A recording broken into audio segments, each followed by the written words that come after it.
നാളെ കഴിഞ്ഞ കല്യാണമാണ്. ഇന്ന് ഹൽദി ചടങ്ങുകളൊക്കെ ചെറിയൊരു പരിപാടി ഇന്നെ കുടുംബക്കാര് മാത്രമുള്ളൊരു പരിപാടിയാണ്. ഞാൻ നിങ്ങളെ ഞാൻ തിങ്കളാഴ്ച മാത്രമാണ് ക്ഷണിച്ചിട്ടുണ്ടായുള്ളൂ. അതിൽ തന്നെ കുറച്ച് സുഹൃത്തുക്കളെ ക്ഷണിച്ചിട്ടുണ്ടായിരുന്നു. ഞാൻ നിങ്ങളോട് വരുമെന്ന് ഞാൻ പ്രതീക്ഷിച്ചിട്ടില്ല. അപ്പോൾ വളരെ സന്തോഷം. എന്താ പറയാ,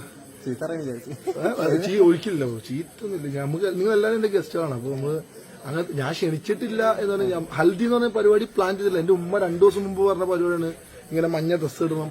അവരുടെ കൂട്ടുകാരും പെട്ടെന്ന് മഞ്ഞ ഡ്രസ്സൊക്കെ സെറ്റ് ചെയ്ത് നമ്മൾ പ്ലാൻ ചെയ്തു. അപ്പൊ എന്റെ കസിൻസും എന്റെ കുടുംബക്കാരെല്ലാവരും മഞ്ഞ കളറൊക്കെ ഇട്ട് വന്നു.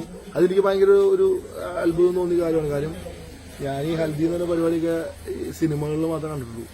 കോമൺ ആയി എല്ലാവർക്കും. പക്ഷെ എനിക്കറിയില്ല ഇങ്ങനത്തെ ഒരു പരിപാടി പ്ലാനിങ്ങൊന്നുമില്ലല്ലോ. അത് പെൺകുട്ടികൾക്ക് ഈ പറയുന്ന മെഹന്തി ഫംഗ്ഷനൊക്കെ ഞാൻ അറ്റൻഡ് ചെയ്തിട്ടില്ല. ഹൽദി എന്നതിന് ആണിന്റെ കല്യാണത്തിന് ഞാൻ ഇതുവരെ അറ്റൻഡ് ചെയ്തിട്ടില്ല. കണ്ടിട്ടുണ്ട്, പക്ഷെ എനിക്ക് അറ്റൻഡ് ചെയ്യാൻ പറ്റിയിട്ടില്ല. പക്ഷെ ഇത് ഭയങ്കര എനിക്ക് എന്റെ തന്നെ ഒരു പരിപാടി ഇങ്ങനെ സെറ്റ് ചെയ്യാൻ പറ്റിയത് ഭയങ്കര കാര്യം. ഇതെല്ലാം 2 ദിവസം കൊണ്ട് സെറ്റ് ചെയ്ത കാര്യമാണ്, അല്ലാതെ വലിയ പരിപാടിയൊന്നുമില്ല. നിങ്ങളും ഇത് അറിഞ്ഞെങ്ങനെ എത്തിയെന്ന് എനിക്ക് അറിയാൻ പാടില്ല. വളരെ സന്തോഷം വന്നതിൽ താങ്ക് യു. അപ്പോൾ എന്തായാലും 25-ാം തീയതി മെയിൻ പരിപാടി. നിങ്ങളെല്ലാവരും ക്ഷണിക്കുന്നു. നിങ്ങളെല്ലാവരും വരിക, സഹകരിക്കുക, ഭക്ഷണം കഴിക്കുക. നിങ്ങളുടെ സപ്പോർട്ട് എല്ലാവരും വേണം. കാര്യം പിന്നെ ഞാൻ പറഞ്ഞതിന് അവിടെ ഒരുപാട് ഉമ്മ അതിൽ പോകും, അത് പോകാൻ പറ്റൂല.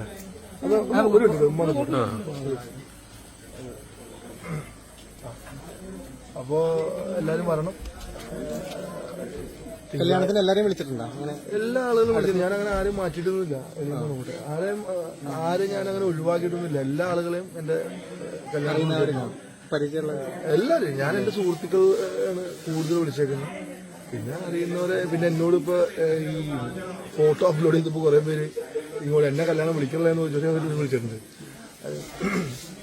കാര്യം എനിക്ക് ഒരുപാട് ബന്ധങ്ങളുണ്ട്, ഒരുപാട് സുഹൃത്തുക്കളുണ്ട്. അപ്പൊ പല സ്ഥലങ്ങളിലാണ്, മലപ്പുറം, കണ്ണൂർ, കാസർഗോഡ്, അങ്ങനെയുള്ള എല്ലാ ആളുകളെയും കല്യാണത്തിന് വിളിച്ചിട്ടുണ്ട്. എന്റെ കൂടെ സഹപ്രവർത്തകരായിട്ടുള്ള സ്റ്റാർ മാജിക്കില് അങ്ങനെയുള്ള സിനിമയിൽ അല്ലെങ്കിൽ കുറച്ച് അതിൽ നടനായിട്ടില്ല. അപ്പൊ എനിക്ക് അറിയുന്ന കുറച്ച് നടന്മാരെ വിളിച്ചിട്ടുണ്ട്. അവർ വരും. സിനിമ നിങ്ങൾക്കറിയാലോ, നമ്മൾ സ്വന്തം അനിയന്റെ കല്യാണം പോലും കൂടാൻ പറ്റാത്ത നടന്മാരും നടിമാരൊക്കെ ഇൻഡസ്ട്രിയിലുണ്ടെന്ന് കേട്ടിട്ടുണ്ട്. പിന്നെ കല്യാണത്തിന് എത്താൻ പറ്റില്ല, കാര്യം ഷൂട്ടിംഗ് ആണ്. എല്ലാവർക്കും നമ്മുടെ പാഷനാണല്ലോ. എന്തായാലും അടിപൊളിയാക്കണം എന്ന് വിചാരിക്കുന്നു. എല്ലാവരും വരിക. സേവ് ദ ഡേറ്റ് അങ്ങനെ രീതിയിൽ പ്ലാൻ ചെയ്ത് ഹോൾഡ് ഡേറ്റ് നന്നായിട്ടുണ്ടായിരുന്നത്. സേവ് ദ ഡേറ്റ് അല്ലേ, ഹോൾഡ് ദ ഡേറ്റ് അത് നന്നായിട്ടുണ്ടായിരുന്നു. പറഞ്ഞാൽ ഞാനത് പ്ലാൻ ഉണ്ടായില്ല. എന്റെ ഒരു സുഹൃത്തിന്റെ ഡിസൈനർ, അവരാണ് സഡൻലി കൺസെപ്റ്റ് ഒക്കെ പറഞ്ഞു. ഒന്നുമില്ല ബ്രോ, ഞാൻ ഒരു ഷർട്ടും പാന്റിൽ ഇട്ടിരുന്നേ. എന്റെ വൈഫാണെങ്കിൽ ഒരു നോർമൽ ഒരു ഡ്രസ്സ്. അത് അങ്ങനെ ഒരു ഞാൻ ആക്ച്വലി എന്താ അറിയോ, ഞാനത് അപ്ലോഡ് ചെയ്തില്ലെങ്കിൽ ആളുകൾ പറയും ആരെ അറിയിക്കാതെ കല്യാണം കഴിച്ചു എന്നൊരു ചർച്ച.